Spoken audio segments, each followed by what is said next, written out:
ची संस्कृती कदाचित ते जपत असतील. चौफुल्याचे संबंध जपत असतील.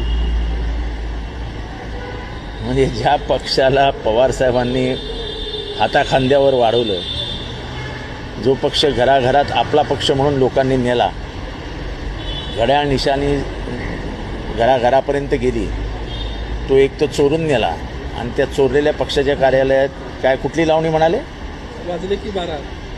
या पक्षाचेच 12 वाजवून टाकले. हे वाईट या गोष्टीचं वाटतं की पवार साहेबांच्या पक्षामध्ये हा खरा ओरिजिनल पवार साहेबांचाच पक्ष आहे. तुम्ही भलेही आता तुम्ही तो कसा खेचून नेला, काय खेचून नेला, त्याच्यात राजीव कुमार निवडणूक आयोगाचा किती मोठा हात होता, ते सगळं आता जाऊ द्या, तर इतिहास जमा झाला. अशा प्रकाराने होणं हे लाजिरवाणं आहे, लज्जास्पद आहे.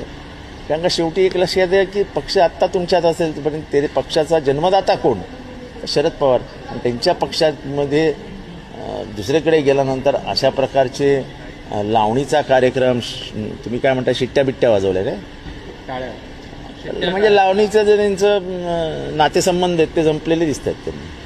हे यशवंतरावांचा वारसा